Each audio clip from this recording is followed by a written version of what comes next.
Hola, buenas noches. Bienvenidos todos al live del Team RM en su programa FEM, el poder de la actitud. Bienvenidos, ahí está Isa Torraza, soy de Volcán, mi hermanito, bienvenido Rafael, de Vilat, Yolange, Lixi Miranda, un abrazo mi reina, gracias por estar con nosotros esta noche y compartir una noche más, una entrega más de FEN, el poder de la actitud. Aquí estamos, vamos ya a avisarle a nuestro invitado especial de esta noche. Pocos minutos ya viene entrando. Omar, hola. Gracias por estar con nosotros. Así es, Ruge RM. Claro que sí. Ruge nuestro partido, realizando metas. Un partido que se ha formado lleno de esperanzas y que realmente se ha constituido con el aporte de todos y cada uno de nosotros, los panameños que creemos en un Panamá mejor, que definitivamente nos los puede brindar la administración de nuestro presidente Ricardo. Nuestro invitado especial que ya viene ingresando.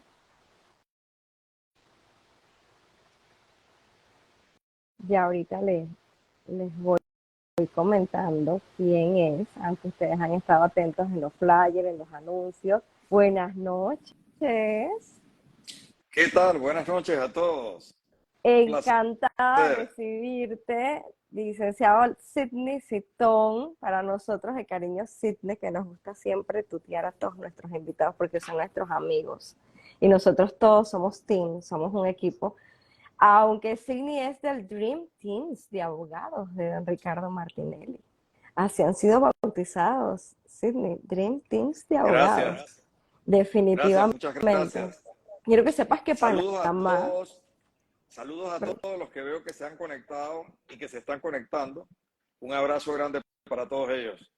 sí, agradecidos de estar y puntuales y muy ansiosos porque dirás que en los grupos de la plataforma han estado, Julia, ¿qué hora iniciamos? Iniciamos siempre a las 8, le digo, sí, claro que sí.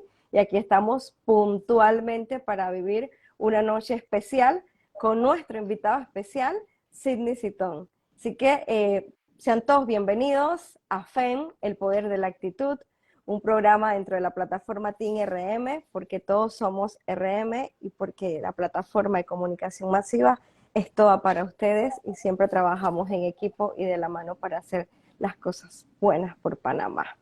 Así que definitivamente hubo una variante, Sydney normalmente el programa está los jueves, pero mira que están gustosos nuestros seguidores. Yo te comenté que nuestros amigos, compartidarios y seguidores les encantan todos los proyectos del Team RM y que siendo viernes un cambio que ni siquiera se anunció, iban a estar con nosotros con ese ánimo y esa buena vibra. Pero bueno, paso a darle la formalidad del inicio. Bienvenidos todos y aquí iniciamos. Esta noche tan especial tengo el gusto de tener a nuestro invitado especial y no termino de presentarlo, licenciado Sidney Citón, abogado de profesión con más de 34 años de experiencia, expositor de eventos jurídicos en Panamá y el extranjero. Ha realizado estudios sobre el Sistema Interamericano de Derechos Humanos en Washington, D.C., estudios sobre el Sistema de Naciones Unidas en Ginebra, Estamburgo, Francia, La Haya, Holanda y Nürnberg, Alemania.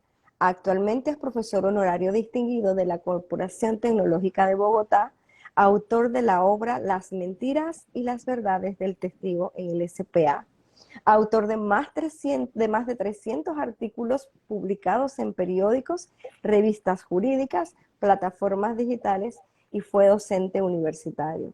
Y actualmente es miembro de la firma Sidney Abogados, Sidney Citón Abogados, con sede en la Torre Global Bank, Panamá. Todos aquí no le damos un aplauso, pero te lo damos todo de digital y virtual. Sidney, bienvenido a esta noche. Gracias por Gracias a aceptar todos. nuestra invitación. y porque vas a compartir unos momentos realmente con nosotros, un tiempo donde vamos a tratar de llegar a todo el pueblo panameño y a nuestros seguidores con un mensaje bastante positivo de la realidad que estamos viviendo actualmente, bueno, nuestra realidad jurídica ahorita mismo en Panamá, y especialmente con un caso que ahorita mismo es el boom a nivel de redes sociales, periodismo y comunicación, el caso New Business.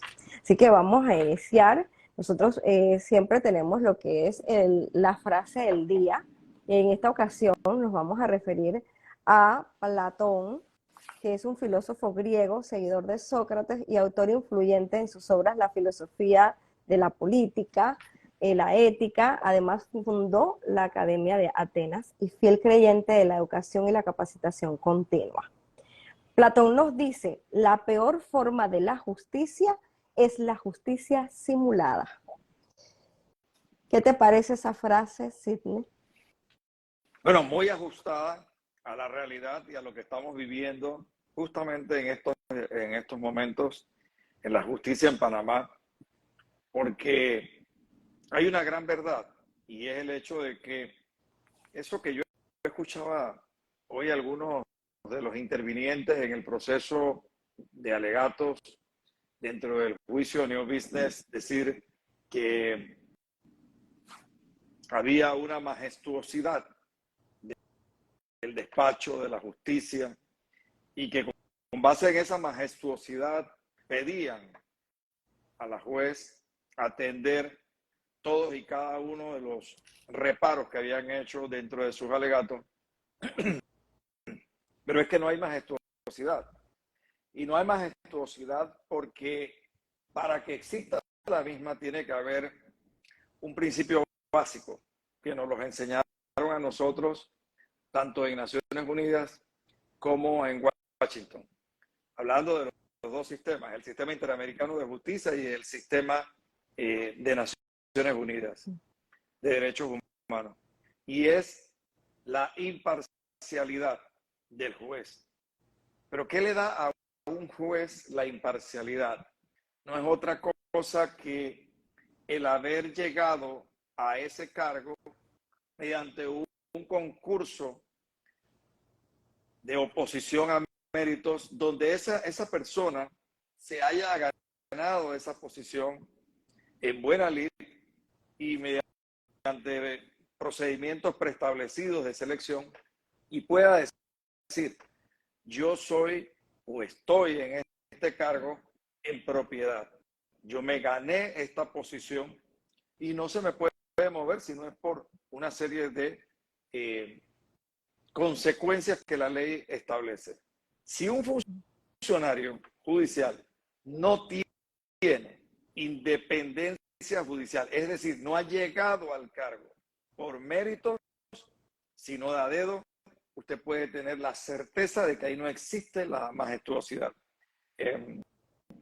Porque cuando un funcionario es puesto de a dedo, asciende de a dedo, pues simplemente lo que ocurre es que el haberse tirado por una ventana de un despacho o por el techo, eso no te garantiza absolutamente nada.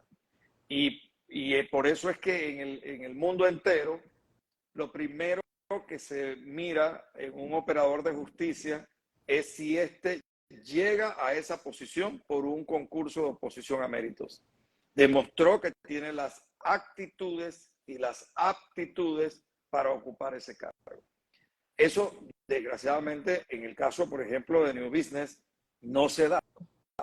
Y de ahí entonces que nosotros tengamos serios reparos sobre este juicio que nosotros, más que juicio, hemos dicho que es un linchamiento, porque cuando usted mira la forma tan déspota en que esa juez trata a los abogados, y a ninguno le ha faltado el respeto, eso no es otra cosa que un mecanismo de defensa. Eso que ustedes ven ahí es un mecanismo de defensa. Precisamente su incapacidad, en este caso de la juez, la lleva a manifestarse de esa forma tan grosera y patana, contra los abogados que no hacen otra cosa que ser colaboradores de la justicia, defender su causa dentro de los parámetros de ley.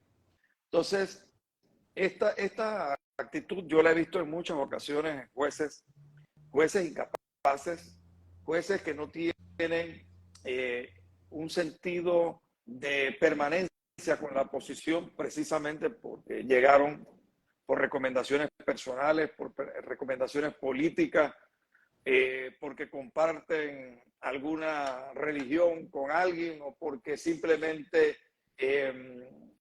forman parte de las preferencias exóticas o hedonistas de alguien. Entonces, eso que yo vi ahí, lo he visto en muchos jueces que después pasaron al olvido, jueces que fueron desechados, jueces que fueron intratados, jueces que nadie volteó a ver cuando se fueron a ejercer la profesión. Eso ya yo lo he visto anteriormente. Y en el caso de ella ya no será la excepción. Entonces, Quizás... estamos entonces sufriendo de un sistema judicial en donde definitivamente la meritocracia no es precisamente la bandera para llegar a cargos con un fin predeterminado que conlleva el argumento silencioso de la manipulación de los rangos mayores. Así es. Fíjese, yo le voy a contar una anécdota. Hace unos años, un sobrino tomó su maestría en Barcelona sobre propiedad intelectual, que desgraciadamente aquí en la Fiscalía de Propiedad Intelectual eso es un desastre, pero esa es otra historia que después contaremos. Y yo le decía a este joven sobrino nuestro que se fuera hacia el extranjero. Era lo mejor que podía hacer. Y hoy día está en Ginebra, en Naciones Unidas, desempeñando una posición importante. Porque desgraciadamente a los chicos, me refiero, cuando digo chicos, me refiero a personas jóvenes, simplemente no hay espacio para ellos. El sistema tal y como está concebido no les permite a ellos llegar a una posición con base en sus méritos, en su pensum académico. Y aparte de eso, existe el tema de que si llegan a una posición, llegan a una posición inferior a sus altas capacidades y a su preparación. Entonces, el mejor consejo que yo le he dado, no solamente a este sobrino, sino a otras personas, es que emigren. Emigren de Panamá porque en Panamá el talento no es respetado. Y siendo así, yo creo que lo mejor es que se hagan camino dentro de otros países en donde eso sí se considera. Ok.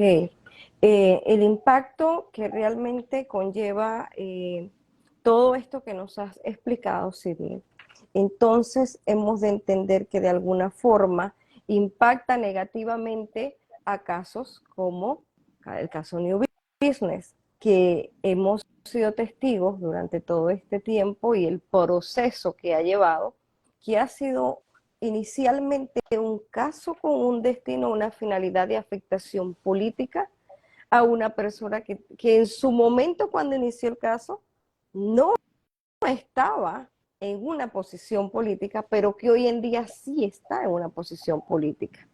Y a lo mejor fueron muy visionarios los que propusieron o querellaron, citaron esta querella de saber que a futuro esto iba a suceder. No lo sabemos, pero lo que sí estamos seguros es que el caso New Business ha sido tipificado como un caso político. Así es.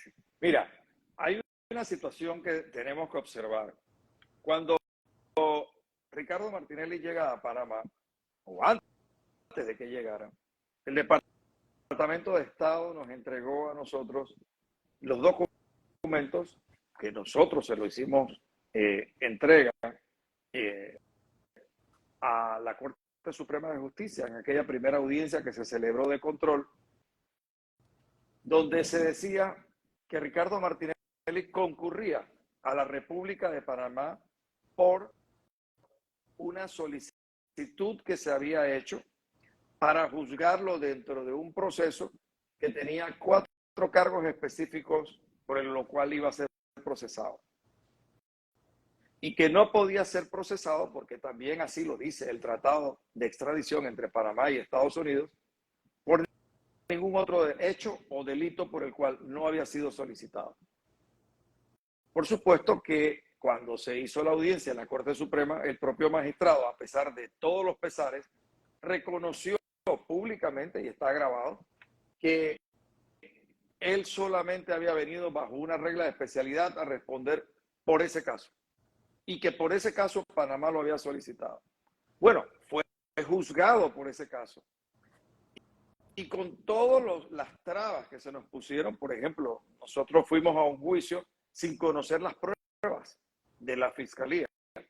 No se nos hizo ninguna develación de qué pruebas se iban a utilizar. Es decir, nosotros fuimos a un juicio a ciegas en la primera ocasión.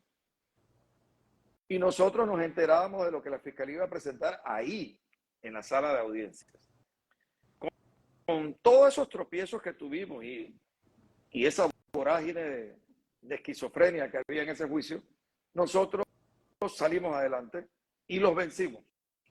3 magistrados indicaron que el señor Ricardo Martinelli no era culpable.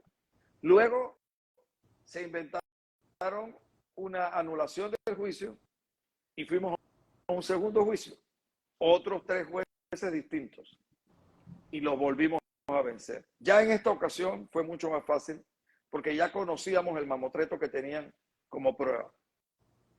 En definitiva, al verse que habían perdido 2 procesos, se inventaron una nota hacia un funcionario de tercera o cuarta categoría dentro del Departamento de Estado, que no pasó esa nota por la Cancillería, donde le decían, nosotros podemos juzgar a Ricardo Martinelli. Y se inventaron que como Ricardo Martinelli no había vuelto al país que lo había extraditado y había salido de Panamá, en consecuencia él podía ser juzgado. Pero es que la norma de la cual ellos hacían referencia alude a aquellas personas que son extranjeras, que son traídas a Panamá para enfrentar un proceso y que obviamente no residen en Panamá. Usted no le puede pedir a un nacional que se vaya de Panamá y no le puede pedir que se vaya a Estados Unidos porque Estados Unidos le había cancelado la visa a Ricardo Martinelli, entonces no podía regresar a Estados Unidos. En definitiva, esta fue una situación bajo la cual estaban tratando de ver con la procuradora, que después es forzada a salir cuando se revelan las comunicaciones entre Juan Carlos Varela, la procuradora y otros altos funcionarios, en donde se puso de manifiesto que la justicia estaba total y completamente entregada al Ejecutivo. En consecuencia, de ahí en adelante, pues lo demás ha sido historia, pero nosotros hemos enfrentado todos y cada uno de esos procesos. Y como se hizo en este caso también, quienes escucharon los alegatos del colega Luis Eduardo Camacho González, que es una persona joven, es una persona inteligente, una persona que se ha superado años luz en los últimos tiempos, una persona muy capaz, y yo le tengo un gran aprecio, expuso de forma coherente, lógica, sustentada, con pruebas, que aquí no hay delito, que no hubo delito. Pero naturalmente, en ese proceso se utilizaron a unas personas de la colonia o de la comunidad hebrea que no fueron procesados, inicialmente sí lo estaban, no fueron procesados a cambio de ¿qué? De que señalaran a otras personas. Pero cuando usted ve el supuesto señalamiento de esas personas, no es otra cosa que la manifestación de que yo quiero hacer un negocio con alguien, pero es que hacer un negocio con alguien no es delito. Y si hay algo que quedó pero súper claro, es cuando un perito institucional que llevó el Ministerio Público, un perito de la DIJ, no del Instituto de Medicina Legal, utilizaron, cuando ellos quieren hacer barbaridades, usan los peritos de la policía, es decir, de la DIJ. Entonces, ese perito dijo que no es perito, porque resultó ser que no tiene ninguna preparación en auditoría forense. Pero bueno, se hace llamar perito. Eliseo Ábrego, una persona que reconoció cuando se le interrogó que no aplicó ningún tipo de metodología ni protocolo para hacer su informe. Mire, lo más importante de un informe elaborado por quien se haga llamar perito no son las conclusiones. Siempre Exacto. tienen ustedes que reparar la metodología, el protocolo aplicado a ese estudio. ¿Qué me hizo llegar a mí a esa conclusión? Si yo Así. aplico los protocolos, cada profesión tiene sus protocolos pertinentes, entonces ese informe tiene valor. Y eso lo ha dicho la jurisprudencia internacional. Pero más allá de eso, esa persona, Eliseo Ábrego, que llevó al Ministerio Público como su perito estrella, sostuvo que Ricardo Martinelli, todos sus aportes venían de fuente lícita, cuentas de ahorro o cuentas corrientes que él manejaba. Eso lo hace ver, eso lo contestó en la audiencia. Claro, Pero sí, claro. te voy a interrumpir porque hablando del perito, yo esta tarde me di a la tarea de investigar ciertos detalles que pienso que son importantes que Panamá conozca y que obviamente que dentro del drama teatral de la fiscalía y la señora juez no dejan ver estos pequeños detalles. Mira, para ser perito forense, lo primero que tú tienes que ser es un entendido o experto en determinada materia. Pero hay una línea muy delgada e importante que mencionaste, que dijiste, Ábrego de salida es subcomisionado, labora en la DIJ. Nosotros tenemos, y de hecho Panamá ha invertido millones de dólares para fortalecer la imagen y la estructura del Instituto de Medicina Legal y Ciencias Forenses. Y de hecho tiene una ley, que es la del 13 de diciembre del 2006, que la organiza. Y allí esa ley dice que para tú ser perito forense, no estamos hablando de los médicos, estamos hablando de profesionales en diferentes ramas, porque el Instituto de Medicina Legal es el brazo fuerte que soporta la investigación que llevan las fiscalías en el Ministerio Público. Tienes que ser panameño, constar con estudios que lo acrediten para el ejercicio del cargo y que sea avalado por el Consejo Administrativo del Instituto de Medicina Legal y Ciencias Forenses de Panamá. Laborar de forma exclusiva y de tiempo completo en esta institución. Y miren este detalle, qué interesante que es, porque en la línea que te dice ser avalado por el Consejo Administrativo, es una línea muy importante. Siendo Ábrego, y quiero que me ayudes aquí porque en tu experiencia, y dime si estoy equivocada, cuando tienes un subcomisionado de la policía en la sección de la DIJ y tienes a un fiscal superior dentro del engranaje del Ministerio Público, en base a las investigaciones, que el subcomisionado no le rinde cuentas al fiscal o sigue instrucciones de la fiscalía en una investigación? Eso lo vivimos en el caso de Pinchazo. Allá fueron a dar varios miembros, varios oficiales de la policía, es decir, de la DIJ, Dirección de Investigación Judicial, a rendir testimonio y hubo uno que hasta suplicó que ya no lo interrogara más porque ya no sabía qué contestar. Es decir, es muy fácil para una persona que no tiene la capacidad seguir la línea que le traza el fiscal. Usted vio y todo Panamá vio cuando ese señor, cada vez que le preguntaban por cosas elementales que tienen o guardan relación con la actividad que él dice practicar, auditoría forense, cuando le preguntaban sobre cómo funcionan los controles bancarios de la superintendencia bancaria, de la unidad de análisis financiero, cuando se le preguntaba sobre cosas tan básicas para un auditor forense como lo es un factoring. ¿Qué era un factoring? Cuando ese señor se pasó más de la mitad del tiempo respondiendo no sé, no sé, Exacto. no sé. O sea, demostró ineptitud en el cargo que él desempeña. En realidad, para mí, Eliseo Ábrego es una botella en esa institución. Porque si usted se fija, la mayor parte de las veces lo único que dijo es que no sabía de No lo que se le sabía. preguntaba.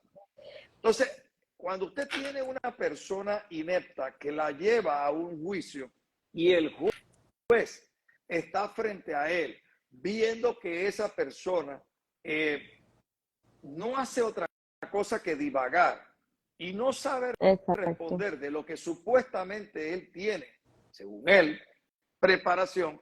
Es decir, estamos hablando de una persona que ha terminado los últimos días que la vida le conceda, porque ella es un adulto mayor, haciendo el ridículo nacional. Pero bueno, cuando nosotros llevamos a Aníbal Guerrero, perito nuestro, yo le pregunté cuáles eran sus estudios y él explicó cuáles eran sus estudios, nacional e internacionalmente. Si tenía o no preparación en auditoría forense, le explicó. Si había desarrollado protocolos y metodología en su informe, él lo explicó. Pero lo más relevante es que dijo y explicó que los aportes de Ricardo Martinelli, todos, absolutamente todos, eran de una fuente lícita. Exacto. Lo detalló con número de cheques, con fechas, con de qué banco provenían, de qué cuentas salieron, la trazabilidad de ese dinero. Aníbal Guerrero la explicó. Entonces, cuando usted ve que los peritos, tanto institucional como el que nosotros presentamos, demostró que los dineros son de procedencia lícita, ahí no hay nada que discutir. Pero Hay ahí nos muchas lleva, personas. sí, a nosotros los panameños que hemos estado dándole un seguimiento muy ceñido a las audiencias del caso New Business.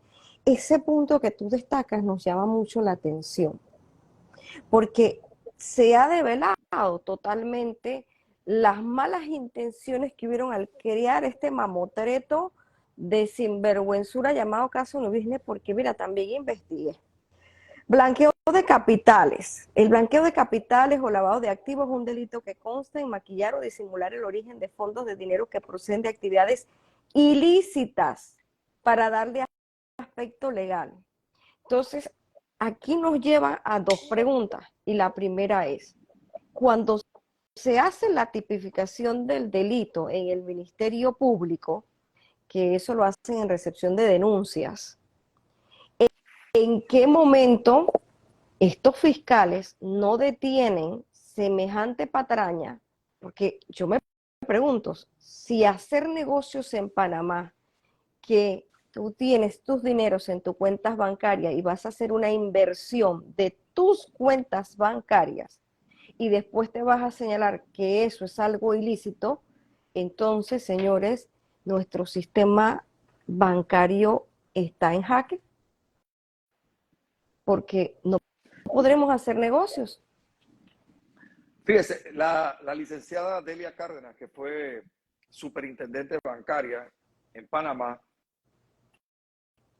ha dicho algo muy, muy importante, y es de que se está destruyendo el sistema financiero el sistema societario, el sistema bancario panameño, por tratar de acabar con una persona que es Ricardo Martinelli. En el juicio salió a relucir que si tú acusas a estas personas y estas personas traen sus depósitos de instituciones bancarias, que tiene la superintendencia bancaria, tiene supervisores bancarios. Los bancos tienen una responsabilidad por ley y tienen oficiales de cumplimiento. Es decir, si tus cuentas pasan por todo ese tamizaje, ¿cómo es posible que me vengas a decir a mí que me vas a procesar por blanqueo de capitales si hay toda una serie de instituciones, incluida también la Unidad de Análisis Financiero, que supervisan y hacen una labor de prevención y de represión junto con el Ministerio Público de cualquier actividad irregular? Entonces, no hay una forma de justificar lo que han hecho, porque uno de los cuestionamientos que hacía las personas tienen sentido común. Espérate, si tú me estás diciendo que alguna de esas personas cometió alguna irregularidad, ¿dónde quedan los banqueros? ¿Dónde quedan los oficiales bancarios? ¿Dónde queda la superintendencia bancaria? ¿Dónde quedan los supervisores bancarios? ¿Dónde quedan los analistas y miembros de la UAF? Y si en algo Panamá, y data desde 1990, por todas las creaciones, y tú sabes muy bien de las reglamentaciones internacionales en los sistemas bancarios, todo lo que sea, décadas en donde los panameños hemos invertido tiempo, dinero para crear un sistema bancario, fortalecerlo y que llegue precisamente a alcanzar esa estandarización a nivel internacional. Y una de las partes coyunturales es precisamente el blanqueo de capitales. Los bancos en este país invierten tiempo en capacitación, millones de dólares, precisamente en cuidar todo ese proceso de transacciones de todos los dineros que pasen por dentro del sistema bancario panameño. Y estos han venido, este caso, como dijo la licenciada que mencionaste, trae al traste totalmente nuestra imagen internacional y nos ponen ante la duda todo ese trabajo que hemos hecho durante décadas. Correcto. Y yo quiero añadir a lo que has señalado algo que para mí es fundamental. El Ministerio Público de la República de Panamá hay que rehacerlo de cero. El Ministerio Público hay que desarmar por completo esa institución, porque esa es una institución que es peor que los criminales que andan en la calle delinquiendo. Esa es una institución que se ha convertido en una institución que responde a todos los placeres políticos de los gobernantes de turno. Entonces, esa institución hay que rehacerla. Que los fiscales y los funcionarios que lleguen ahí llegaron a su posición porque se sometieron a un concurso, porque demostraron actitudes y aptitudes. Exacto. Eso es importante porque es la única manera de profesionalizar esa institución. Usted vio que en la audiencia los fiscales no sabían nada de derecho bancario. Nada. No sabían nada de derecho societario. Mire, llegaron abogados que se dedican al tema, uno en particular que recuerdo, el licenciado Quijano, que fue citado por la defensa, y resulta ser que les dio una cátedra y el fiscal quedó desarmado totalmente y quedó evidenciado como un gran ignorante de las normas legales. O sea, no conocen ni siquiera la normativa de las sociedades, del sistema bancario y las regulaciones y decretos que se desarrollan sobre este tema. ¿Esto qué te indica? Si tú has visto esto en una audiencia que la transmitieron pensando que iban a llevarse, como dicen en España, rabo y oreja, y resulta ser que en esa audiencia, si algo quedó evidenciado es la ignorancia de los La fiscales, ignorancia. el desconocimiento de normas y reglamentos que rigen el tema Es societario, más, bancario, mercantil. hubo un detalle que creo que a nivel nacional hizo mucho ruido, y vuelvo con el perito, el señor Ábrego. Cuando a él se le cuestiona y se le dice que cómo él, a partir de dónde él toma las evidencias o se retroalimenta para generar su informe, y, y amigablemente dice que eso se lo suministraba a la fiscalía. Entonces, Sí, yo por eso lo denominé el tarotista ajá, de la, es de la auditoría, impresionante. porque para mí es como una persona que se pone en una mesa a tirar barajas del tarot a ver qué le dicen las barajas y sobre eso va entonces a desempeñar su función. Este señor hizo totalmente el ridículo. Yo me imagino que su familia tuvo que haber sentido una gran vergüenza porque cuando yo hablaba con personas que no tienen ninguna relación con el derecho, pero que veían la audiencia, decían, una persona, una señora me dijo, yo sufrí más que ese señor. Entonces yo me imagino que la familia de ese señor, pues tiene que tener familia, sintió una gran pena y una gran vergüenza de ver a ese señor de la tercera o cuarta edad, ¿sí? Desde sentado ahí frente a las cámaras, exhibirse de esa forma en Exacto. que lo hizo, porque fue una cosa vergonzosa. Pero además de eso también tenemos la conducta de los fiscales, porque yo lo que he observado es que se ha convertido en el Ministerio Público el gran negocio de los acuerdos. Los Exacto. acuerdos que se celebran en el Ministerio Público, en casos de alto perfil, como en este caso, donde se dieron 6 acuerdos de personas de altas capacidades económicas, resulta que usted lee los acuerdos y usted dice, sin ser abogado, aquí hay banalidad, aquí hay turbiedad. Entonces, por eso es que usted vio que en el alegato el licenciado Camacho González dijo, qué coincidencia que el abogado que celebró 6 acuerdos en un caso de alto perfil fue el licenciado William Moore, hermano de la fiscal superior Zuleika Moore. Entonces, como en la vida no hay casualidades, sino causalidades, todo es causa y efecto, entonces nosotros tenemos que entender que ahí, y se lo dijo Camacho a la juez frente a frente, señora juez, usted fue engañada. Se lo repitió 3 veces. Y yo que estaba ahí, vi que agachó la mirada. No pudo sostener la mirada cuando le decían esto.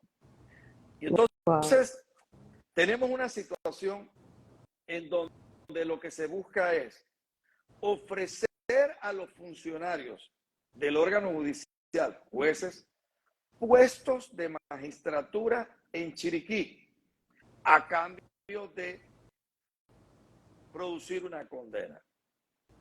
O sea, que Es seguimos decir, envueltos en ese sistema corrompido, no, putrefacto del servilismo judicial.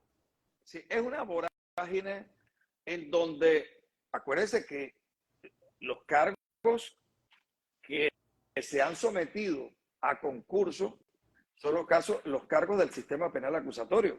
Pero hay Exacto. muchos cargos que no se han sometido a concurso. En el caso de magistraturas, que no tiene nada que ver con el sistema penal acusatorio.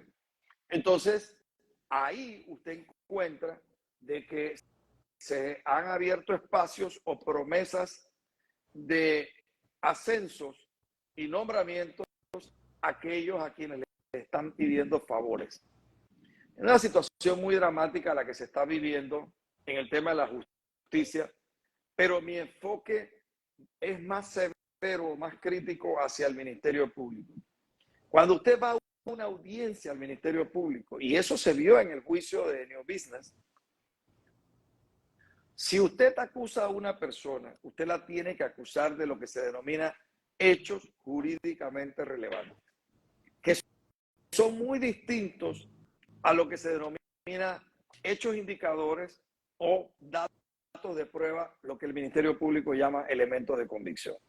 Cuando usted va a una audiencia de imputación, usted escucha a un fiscal hablar, no de hechos jurídicamente relevantes, sino de citar la norma por la cual está haciendo la imputación y él cree que eso satisface el requerimiento de la ley. No, hechos jurídicamente relevantes. Tienes que decirme qué hechos cometí en tiempo, modo y lugar, sin mencionarme datos de prueba y sin mencionarme para los efectos de construir esos hechos jurídicamente relevantes. No me puedes mencionar ninguna otra situación. Entonces, ¿qué hacen los fiscales? Llegan a esas audiencias y hacen todo lo contrario. En el caso que acaba de culminar hoy, una de las objeciones que yo hice cuando terminé de interrogar al perito particular, el licenciado Aníbal Guerrero, auditor, y el fiscal hizo una pregunta concerniente al año 15. Y yo le digo, es que esa pregunta es impertinente, es inconducente, porque el rango de tiempo sobre el cual tú me estás acusando a mí y me imputaste, aunque sea el viejo sistema, es el año 10. Entonces, tú no puedes estar preguntando, si tú me acusaste de un hecho en el 10, tú no me puedes estar acusando sobre hechos ocurridos en el 17, en el 20, en el 22. Eso no se puede. Pero la juez lo avala.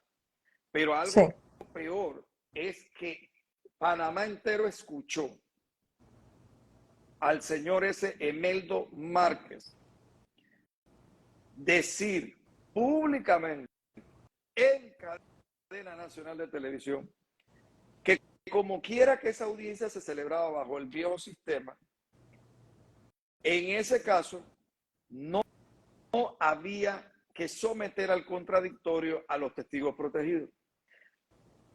Pero es que hay algo elemental. Cuando se aprobó por ley el sistema penal acusatorio, una de las últimas normas de esa ley dice: estarán vigentes a partir de la entrada en vigencia de esta ley el título y el capítulo concerniente a las reglas, principios y garantías del Código de Procedimientos Penales. Es decir, para ambos procesos, el viejo, que ahora los casos están en liquidación, y para el nuevo sistema ya entraban a regir reglas, principios y garantías. Pero el fiscal, dentro de esa nebulosa mental que lleva en sus manifestaciones, dijo esto, y uno se pone a pensar, ¿lo dijo de forma taimada o lo dijo porque en realidad es ignorante de la ley? ¿O es una mezcla de ambas? Son cosas que lo ponen a uno a meditar, porque una persona como él, que se gana $7,000 de salario, más carro, más gasolina, más teléfono, más todo lo que rueda, uno se pone a pensar, ¿cómo es posible que una persona que se gana semejante cantidad de dinero no es capaz ni siquiera de dominar principios y situaciones elementales que están en la ley? Eso es lo que nosotros tenemos. Eso es lo que nosotros nos merecemos. Yo no creo. Por eso parto de la idea de que la institución llamada Ministerio Público tiene que desaparecer. No, yo soy más radical en eso. Desaparecer como está. Y cuando digo desaparecer, me refiero a hacerla de cero. Porque tú no puedes agarrar y resolver el tema institucional agarrando, por ejemplo, a Emeldo Márquez y mandándolo a Boca del Toro. No. Eso no se mandándolo soluciona. a Darién. No.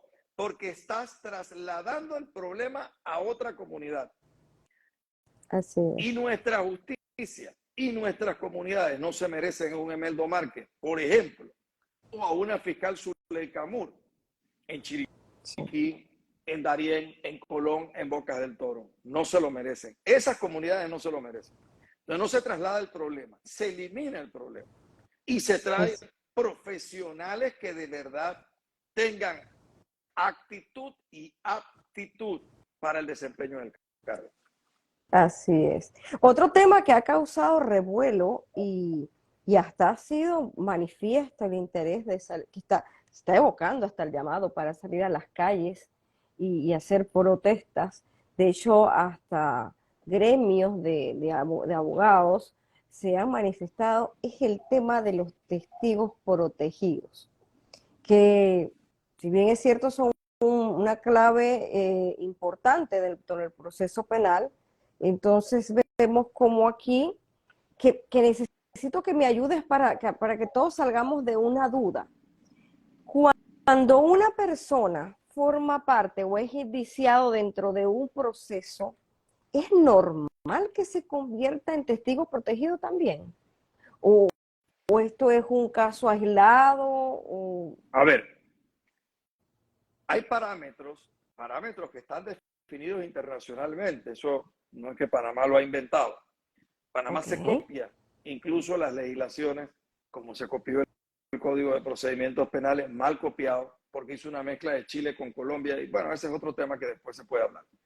Pero el asunto es de que, directamente a tu pregunta, para que un fiscal, digamos yo soy fiscal, le pueda dar el beneficio de testigo protegido y de hacer un acuerdo que beneficie a esa persona, tiene que existir algo básico. Esa persona me tiene que dar a mí una colaboración eficaz, idónea, pertinente, en donde yo pueda constatar que la información que él me ha dado me ha ayudado a mí a identificar autores, cómplices o instigadores de una manera verificable. No es que una persona se para frente a mí y me echa un cuento, ¿sí? Y yo lo voy a beneficiar. No, señor. Y lo segundo es que esa persona no es que se va para su casa de forma tranquila. No. Esa persona va a tener un trato distinto en cuanto a que la pena que como fiscal voy a sugerir para él es una pena menor a los que no colaboraron. Pero ojo, esa colaboración tiene que ser idónea, tiene que ser eficaz, tiene que ser verificable. Pero los fiscales en este país están vendiendo los acuerdos. Hay una venta de acuerdos y en este caso en particular quedó demostrado cuando vimos que un solo abogado, uno solo, que por casualidad es hermano de la fiscal superior Zuleika Moore, hizo 6 acuerdos. Ningún abogado logró eso. Ninguno. Usted va a cualquier proceso en donde haya múltiples procesados y usted no va a encontrar un abogado que logre esa cantidad de acuerdos. Uno solo. Más, aquí hubo otra situación que acabo de recordar y es el hecho de que uno de los que pusieron a firmar acuerdo tenía un caso de drogas, un abogado condenado por caso de drogas. Y ese abogado condenado por caso de drogas tenía que estar preso en el momento en que se validó el acuerdo. Mire usted. Y eso no se lo dijeron a la juez. O si ella lo sabía, miró para otro lado. Entonces, si ese abogado, creo que el apellido era Gómez, tenía que estar preso en ese momento por un caso de narcotráfico, ¿cómo es posible que estaba ante un tribunal firmando un acuerdo? Y lo pusieron a firmar para poder disimular la gran cantidad de acuerdos que tenía el otro abogado. Pero como todo se sabe en este país, se sacó la documentación de que quien lo defendía era William Moore. William Moore. En el caso por drogas. Es decir, la relación estaba definitivamente acreditada en cuanto a que su abogado había sido justamente el que más acuerdos había logrado. Esto es un gran negocio. Los fiscales han hecho un gran negocio porque hay una verdad. Cuando hay un proceso penal, inmediatamente, y más si es un proceso mediático publicitado, los bancos te cierran las cuentas. Inmediatamente tu vida se complica. Sientes el desasosiego familiar, personal, social, el rechazo de la sociedad. Entonces, las personas que tienen dinero prefieren pagar a fiscales y abogados del entorno de ese fiscal para zafarse del caso, teniendo o no teniendo responsabilidad, y se sientan frente al fiscal y le echan un cuento. Pero esos cuentos, cuando fueron a ver ustedes los alegatos y la práctica de prueba, se desvanecieron. Exacto. Porque nunca se constató lo que ellos decían. Y eso trajo como consecuencia que ese fiscal, Emeldo Márquez, pasara el ridículo frente a las cámaras, frente a la audiencia. Olvidémonos de la juez, porque al fin y al cabo, la juez, de lo que yo investigué, ha ocupado cargos de juez en San Lorenzo, de juez en Hualaca, de asistente de magistrado en David Chiriquí en el Tribunal Superior, ha ocupado cargos en la secretaria de la Fiscalía Electoral, funcionaria del RUE allá en David, pero todos los cargos tienen una particularidad. En todos ha llegado de a dedo. Ninguno de esos cargos ella ha llegado por mérito, por demostrar en un concurso de que yo tengo mérito, por tanto merezco ganarme esta plaza. No, en todos los cargos se ha distinguido por llegar de a dedo, como en el cargo que está ocupando actualmente.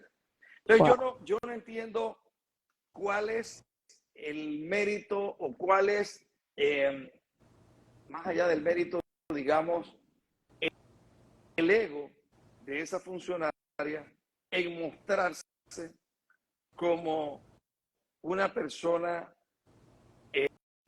distinguida cuando a los cargos que ha llegado no ha llegado por meritocracia, ha llegado por dedocracia. Y esto, créalo, que en la justicia y sobre todo a nivel de los organismos internacionales de derechos humanos que revisan todo este tipo de casos, deja mucho que decir.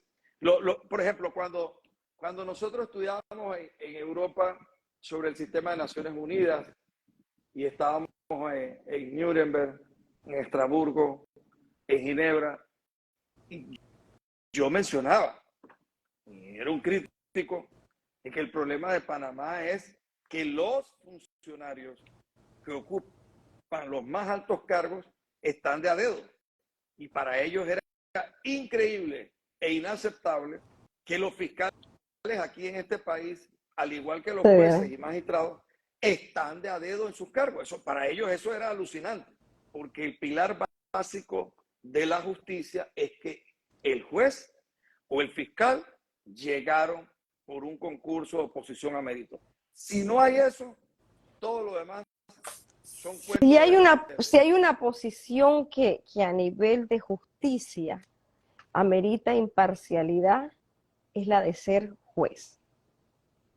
Claro, objetividad. Claro, y le cuento algo, en los concursos que se han hecho a nivel del sistema penal acusatorio, que es donde se están haciendo concursos, se están sometiendo a concursos los puestos, hay muchos magistrados y jueces que no han pasado las pruebas psicológicas, para que sepan. Increíble. Y eso ha ocurrido en Chiriquí.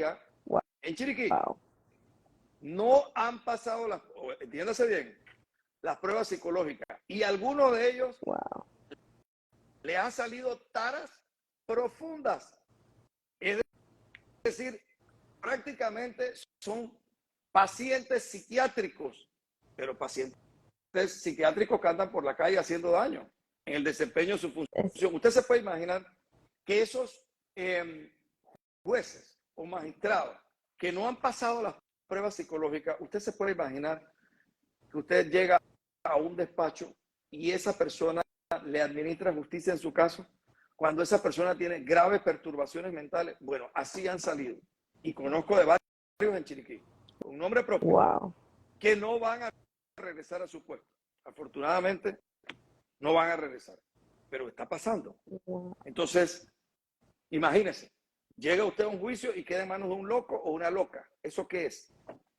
Fatal, fatal para nuestra imagen como país, fatal para el desempeño, para los resultados. En definitivamente, los resultados judiciales cambian vidas e impactan familias enteras. Y una persona que no está estable psicológicamente, no lo está emocionalmente y no tiene la misma discernión del conocimiento que en su momento o de lo que se le está plasmando. Es sumamente delicado lo que nos comenta Sidney. Sidney, pero yo tengo otra pregunta que yo sigo con los testigos protegidos porque es un tema que a mí realmente me causó mucho revuelo y estuve leyendo un par de artículos. Vi que en España ellos tienen un manejo con los testigos protegidos bastante fuerte.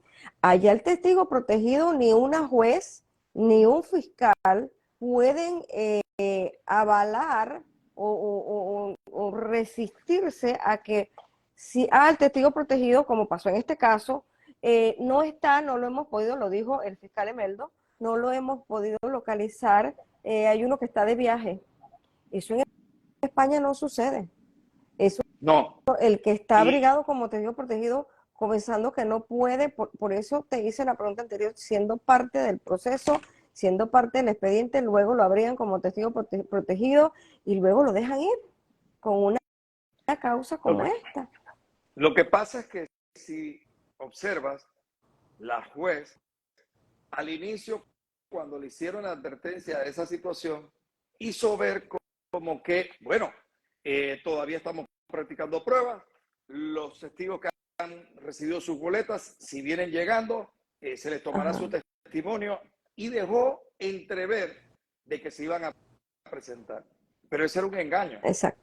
Porque cuando va a cerrar la audiencia de la práctica de pruebas, va a cerrar la etapa de práctica de pruebas, perdón, dice, bueno, vamos a concluir y pasaremos a los alegatos. Y yo le digo, señora juez, yo quiero dejar constancia de que se está violando el derecho de defensa.